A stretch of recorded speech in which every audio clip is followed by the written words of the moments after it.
Indo-Pacific 2022 here in Sydney, Australia, and I am joined by Sam Paparo, the Admiral commanding the PACFLEET. Admiral, good morning. Thanks so much for joining us. Good morning to you, Sava. So can you please first tell us what is PACFLEET? Yeah, thank you. U.S. Pacific Fleet is the maritime component of the United States Navy for the Pacific and most of the Indian Oceans. Our responsibilities span for all Navy forces from essentially the Mississippi River to the India-Pakistan border. As we say, from Hollywood to Bollywood and from polar bears to penguins is the area of responsibility for the United States Pacific Fleet. We're also the Joint Force Maritime Component Command of U.S. Indo-Pacific Command, the Unified Combatant Command, who is in charge of all U.S. operations throughout the Indo-Pacific area of responsibility. All right, so how many ships are under your command and how many sailors? Yes. It is 200 ships, 160,000 sailors, 1,500 aircraft are all a part of the U.S. Pacific Fleet, approximately 60% of the United States Navy. Wow, so and that alone is larger than most navies around the world. It is. It's an honor to lead the U.S. Pacific Fleet. It was the iconic command led by Admiral Chester W. Nimitz in the Second World War, and it's a tremendous responsibility and a tremendous honor. And the United States is a maritime nation, and accordingly, we have a scaled force that meets the responsibility of a nation with great maritime responsibilities. So, Admiral, what kind of challenges does PACFLEET faces today in the region? It is a highly contested region with 4 of the 5 key threats to the liberal rules-based order that the world enjoys at this time.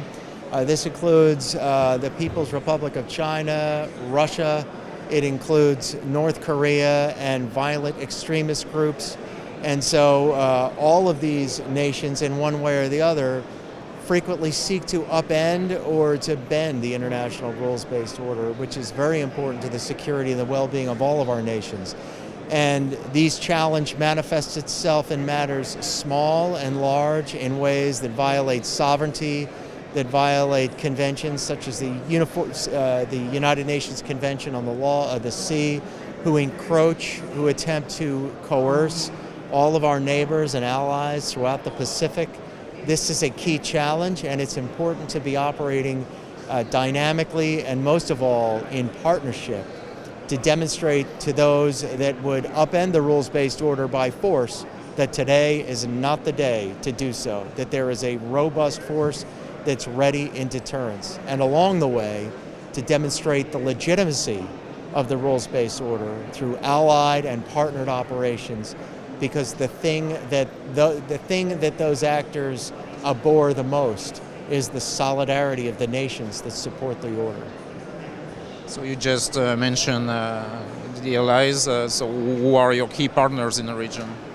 Well, given the media outlet, I'd be remiss to leave out France as an absolute key partner. Obviously, France also the United States' oldest ally, as you know, our very first ally, and France has a wide and important and vibrant geography in the South Pacific.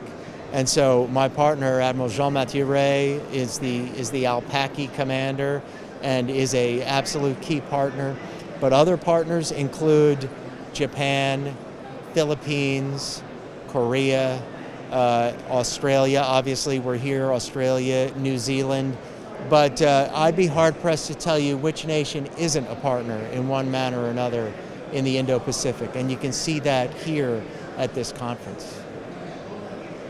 So I could not help but notice in the past couple of years there's been a lot of combined exercise in the large scales involving a lot of big deck amphibs or flat tops or large surface ship formations. How is this important? I think that this is important to demonstrate the fires and effects that can be brought to bear rapidly to anyone that tried to effect a rapid strike on one of our partners to upend the order, to see how quickly, how easily these large forces employing very capable high-end ships, employing very high-end sensors, very high-end weapons, can aggregate, can integrate under single commanders, can operate on a common operating picture, and can act in unison when the coalition of the willing decides. And I think that that demonstration has a key deterrent effect on those that would upend the order. All right, very well. Well, Admiral Paparo, thank you so much for your time, and it's a pleasure to meet you. Thank you, Xavier. It's an honor meeting you. Thank you so much. Thank you.